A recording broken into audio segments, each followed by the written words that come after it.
9절까지입니다. 마태복음 4장 1절에서 마지막 25절 말씀까지 제가 봉독해 드리겠습니다. 그때에 예수께서 성령에게 이끌리어 마귀에게 시험을 받으러 광야로 가사 40일을 밤낮으로 금식하신 후에 줄이신지라. 시험하는 자가 예수께 나와서 이르되 내가 만일 하나님의 아들이거든 명하여 이 돌들로 떡덩이가 되게 하라. 예수께서 대답하여 이르시되 기록되었으되 사람이 떡으로만 살 것이 아니요 하나님의 입으로부터 나오는 모든 말씀으로 살 것이라 하였느니라 하시니, 이에 마귀가 예수를 거룩한 성으로 데려다가 성전 꼭대기에 세우고 이르되 네가 만일 하나님의 아들이거든 뛰어내리라. 기록되었으되 그가 너를 위하여 그의 사자들을 명하시리니 그들이 손으로 너를 받들어 발이 돌에 부딪히지 않게 하리로다 하였느니라. 예수께서 이르시되 또 기록되었으되 주 너의 하나님을 시험하지 말라 하였느니라 하시니, 마귀가 또 그를 데리고 지극히 높은 산으로 가서 천하 만국과 그 영광을 보여 이르되 만일 내게 엎드려 경배하면 이 모든 것을 내게 주리라. 이에 예수께서 말씀하시되 사탄아 물러가라. 기록되었으되 주 너의 하나님께 경배하고 다만 그를 섬기라 하였느니라. 이에 마귀는 예수를 떠나고 천사들이 나와서 수종드니라. 예수께서 요한이 잡혔음을 들으시고 갈릴리로 물러가셨다가 나사렛을 떠나 스불론과 납달리 지경 해변에 있는 가버나움에 가서 사시니, 이는 선지자 이사야를 통하여 하신 말씀을 이루려 하심이라. 일러스되 스불론 땅과 납달리 땅과 요단강 저편 해변길과 이방의 갈릴리여, 흑암에 앉은 백성이 큰 빛을 보았고 사망의 땅과 그늘에 앉은 자들에게 빛이 비치었도다 하였느니라. 이때부터 예수께서 비로소 전파하여 이르시되 회개하라. 천국이 가까이 왔느니라 하시더라. 갈릴리 해변에 다니시다가 두 형제 곧 베드로라 하는 시몬과 그의 형제 안드레가 바다에 그물 던지는 것을 보시니 그들은 어부라. 말씀하시되 나를 따라오라. 내가 너희를 사람을 낚는 어부가 되게 하리라 하시니, 그들이 곧 그물을 버려두고 예수를 따르니라. 거기서 더 가시다가 다른 두 형제 곧 세베대의 아들 야고보와 그의 형제 요한이 그의 아버지 세베대와 함께 배에서 그물 깁는 것을 보시고 부르시니, 그들이 곧 배와 아버지를 버려두고 예수를 따르니라. 예수께서 온 갈릴리에 두루 다니사 그들의 회당에서 가르치시며 천국 복음을 전파하시며 백성 중에 모든 병과 모든 약한 것을 고치시니, 그의 소문이 온 수리아에 퍼진지라. 사람들이 모든 앓는 자 곧 각종 병에 걸려서 고통당하는 자, 귀신 들린 자, 간질하는 자, 중풍병자들을 데려오니 그들을 고치시더라. 갈릴리와 데가볼리와 예루살렘과 유대와 요단강 건너편에서 수많은 무리가 따르니라. 아멘. 오늘 이렇게 수요 예배에 오신 여러분들을 주님의 이름으로 환영하고 축복합니다. 오늘 말씀 제목은 먼 곳을 바라보라입니다. 예수님이 광야에서 지내시며 40일을 금식하시자 시험하는 자가 나타나지요. 예수님께 와서는 세 가지 유혹을 합니다. 마귀가 제시한 첫 번째 시험은 명하여 이 돌들이 떡덩이가 되게 하라는 것이었습니다. 마귀는 꿀로 벌을 유혹하듯이 굶주리신 예수님을 먹는 것으로 유혹합니다. 하지만 주님은 사람이 떡으로만 살 것이 아니요 하나님의 입으로 나오는 모든 말씀으로 살 것이라 말씀하시며 영의 양식으로 살아야 할 것을 선포하셨습니다. 다음으로 마귀는 성전 꼭대기에서 뛰어내리라고 하며 하나님을 시험하라고 합니다. 이때 예수님은 주 너의 하나님을 시험치 말라고 하십니다. 마지막으로 마귀는 만일 내게 엎드려 경배하면 이 모든 것을 내게 주리라고 하며 예수님이 하나님을 배반하고 자신의 영광을 구하도록 유혹합니다. 주님이 뭐라고 하시나요? 주 너희 하나님께 경배하고 다만 그를 섬기라 하셨느니라 말씀하시지요. 하나님의 영광을 구하셨습니다. 이 3번의 유혹을 물리치시고 어려운 싸움에서 승리를 거두십니다. 예수님이 싸움에서 이기신 비결이 뭘까요? 오직 한 분, 오직 하나님만 바라보고 하나님의 영광과 그 뜻만을 구하셨기에 유혹을 물리치고 이기실 수 있었습니다. 고개사가 줄타기를 할 때요, 줄 건너 저 멀리 한 곳을 응시하는 습관을 들인다고 합니다. 그렇게 하지 않고 바닥을 보고 줄만을 바라본다면 균형을 잃고 떨어지고 만다는 거지요. 외나무를 건넌다거나 흔들 다리를 건널 때도 마찬가지입니다. 저 멀리를 바라보고 앞을 나아가야지 아래 절벽, 청길 낭떠러지를 바라본다거나 센 물살을 쳐다보다가는 다리가 후들거려서 앞으로 나가지 못하게 되는 거죠. 우리 신앙도 마찬가지입니다.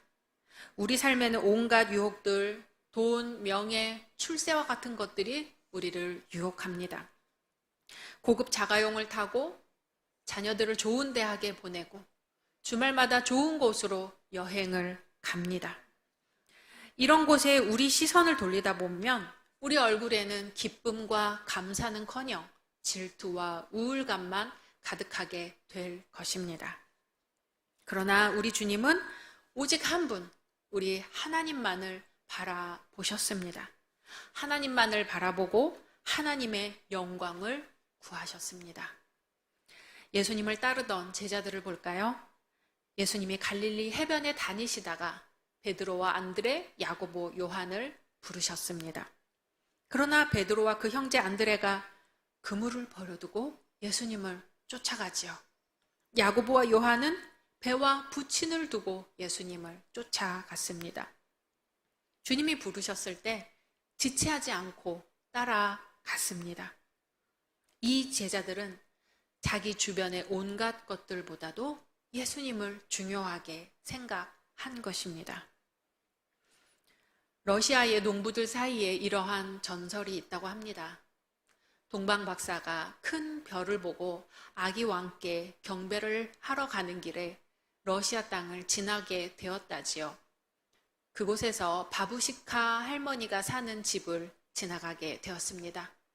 그곳에서 동방 박사들은 이 할머니에게 저 별을 따라가다 보면 아기 왕을 만나게 될 터인데 우리와 같이 거기에 가서 경배를 하자고 이야기했지요. 바부시카 할머니는 예, 꼭 가야지요. 꼭 가겠습니다. 하지만 이 일만 마치고 가겠습니다 하고 이야기를 했습니다. 하는 수 없이 동방 박사는 먼저 길을 떠났지요. 이 바부시카 할머니가 일을 마치고 밖을 나섰을 때는 이미 그 별이 사라지고 온데간데 없었습니다. 바부시카 할머니는 너무나 속상하고 안타까운 나머지 아기 예수님을 만나지 못한 그 마음을 불쌍하고 가난한 어린이들을 돌보고 따뜻하게 입히고 먹이는 것으로 보냈다고 합니다. 오늘 말씀 속의 제자들도 예수님이 나를 따라오너라, 내가 너희로 사람을 낚는 어부가 되게 하리라 말씀하셨을 때 얼마든지 할 일이 많았을 것입니다. 고기도 마저 낚아야 하고 집에 가서 가족들과 작별 인사도 해야 했을 것입니다.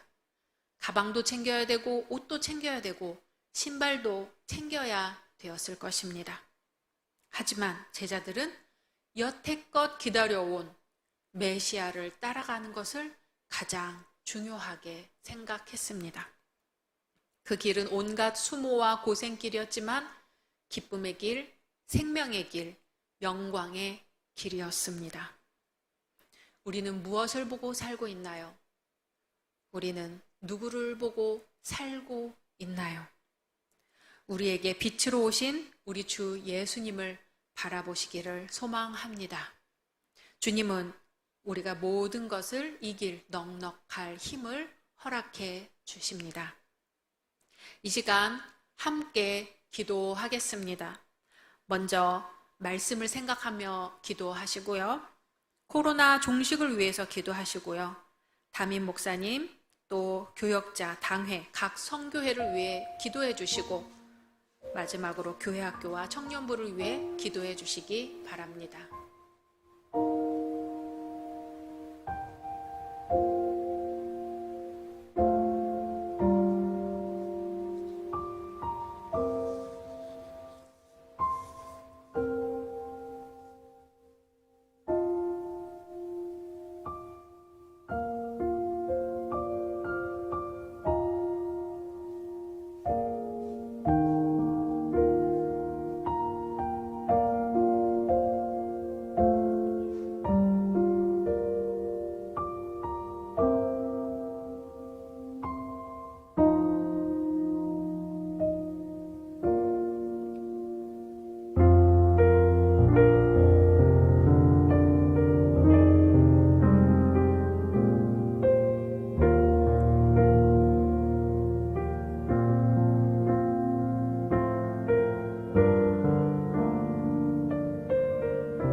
같이 기도하시겠습니다. 믿음의 주요 온전케 하시는 주 예수님, 오늘도 수요 예배로 저희들을 이끌어 주시니 감사드립니다. 저희 가운데 늘 함께 하셔서 오직 주님만을 바라보고 승리하게 하옵소서. 우리가 약할 때 강하게 하여 주시오며 저희가 주님의 말씀을 듣고 세상으로 나갈 때에 힘 주시고 능력 주시고 굳건하게 하여 주옵소서. 열린교회가 세상의 빛과 소금이 되게 하옵소서. 우리를 구원하신 우리 주 예수 그리스도의 이름으로 기도드립니다. 아멘.